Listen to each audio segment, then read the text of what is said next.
So, welcome back, friends. Although we did well in our groups today, the forecast that we gave about a very average movement in the morning turned out to be true. We also said a good recovery 2 to 3 p.m. Fantastic. We had given out of the money call, which doubled in value. We had some stock options like Petronet LNG, which did very well, the put option over there. Also, Indigo did very well. So, it was quite a good day. And we keep coming up with new ideas and new theories that because of which we bring new stock options, new ideas. Every day you'll find something new in our group. New timings. So tomorrow also we've given some different timings. So those who are there associated continuously, they will benefit. All this is good. ये अच्छा हो गया. अब क्या अच्छा नहीं हो रहा है कि भारत के लिए अच्छा नहीं हो रहा है. ये जो लड़ाई हो रही है अच्छा नहीं है. We just got 50 days stock remaining. That's not too much. ठीक है, उम्मीद भी करें कि 50 डेज में बंद हो जाता है, लेकिन रिप्लेनिश करना, फिर सब शुरू करना, वापस ट्रांसपोर्टेशन है, not a very good thing, not an easy thing. दूसरा, काफी कुछ जो मैं देख रहा हूं कि सेरामिक टाइल इंडस्ट्रीज, बहुत सारी इंडस्ट्रीज जैसे गैस इंपोर्ट होती है, आता है, डिस्ट्रीब्यूट होता है, तो ये सब इंडस्ट्रीज भी काफी तकलीफ में आ रही है. अच्छा नहीं है सिचुएशन. ट्रम्प साहब ने जो कहा है कि वो he was going to give insurance cover to all the ships that pass to the Gulf of Strait of Hormuz. तो ये सब तो ट्रम्प साहब ने अच्छा कहा है, लेकिन अब क्या रियलिटी में जब वो शुरू करते हैं और ये क्या युद्ध और छिड़ जाता है, ये बहुत कठिन स्थिति होती जा रही है.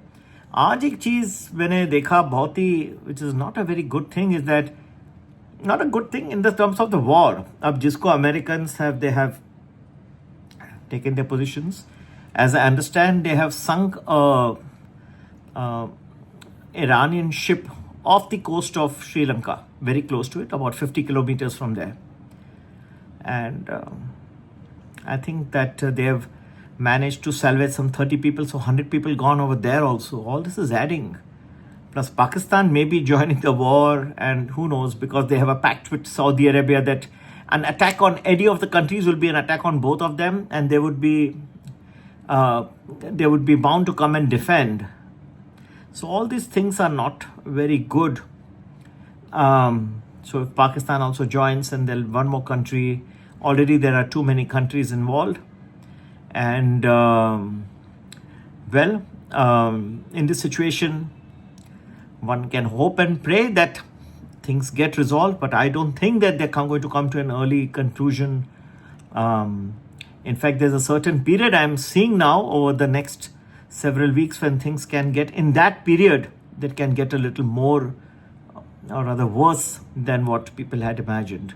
So I'm not trying to tell you that lose your hopes, because see, Indian markets anyway did not go up over the last 1 year, even though the US markets, the Korean markets, South Korean market down, Kospi down 12%, but there's another reason, because they have got a defense cover. उनको defence मिलता है America से, और जो patriot missile वगैरह south Korea के ऊपर है वो अमेरिका वापस लाना चाहता है, वो यूज करना चाहता है इस वॉर में, उसको कम हो रहे हैं. तो भारत के लिए तो कोई वो दिक्कत नहीं है. हम तो अपने खुद का डिफेंस मोदी साहब के अच्छे गाइडेंस में हमने इंडिजनाइज करके बनाते गए, तो हमें तो कोई ऐसे इशू नहीं, और यहाँ तक अभी तक कुछ हुआ नहीं है. अगर होता है तो फिर ये बहुत ही भयानक बात हो जाएगी. एनीवे, तो all these various stock markets, the south Korean, Hang Seng, American market, ये सब ऊपर बढ़ते गए, और हमारे मार्केट ने पार्टिसिपेट नहीं किया. तो थ्योरेटिकली हमें गिरना भी नहीं चाहिए फिर इतना. ठीक है, मेरे ख्याल से संभल जाएगा. हर दिन आप देखेंगे कि मार्केट गिर रहा है, लेकिन कुछ पीरियड ऐसे 2-3 घंटे के आ जाएंगे जो उठा भी देंगे. आज भी 2 और 3 के बीच में देखा कैसे उठ गया मार्केट, खूबसूरत. अच्छा, 150 पॉइंट रिकवरी दे दी निफ्टी ने. लेकिन हाँ, ये हमने भी out of the money call मैंने दिया था, डबल हो गया. तो भाई और बहनों, ये सारा सिलसिला है, चलते रहेगा. लेकिन एक मन में जो उमंग रहती है, आर्टिफिशियल इंटेलिजेंस, सब अच्छी चीजें बन रही थी, अब क्या है, ये सब विनाश की तरफ, ये वो एक दूसरे को लड़ाई झगड़े, क्या करने. हम तो हिंदू धर्म के प्रेमी हैं, हम सुख शांति के वातावरण में रहते हैं. सब खुश में रहें, सुख रहें. ईश्वर से मैं तो सुबह भी प्रार्थना करता हूँ, रात को भी करता हूँ, आज भी करूँगा, आप भी करिएगा. और इसके साथ मैं ये समाप्त करता हूँ. और 1 वीक एडवांस में प्रेडिक्शंस कैसे हमारे जो हम बनाते हैं, आपको इंटरेस्ट होगा तो ज़रूर प्रीमियम वैल्यू ज्वाइन करिएगा। व्हाट्सएप का नंबर 9820861044। नमस्ते।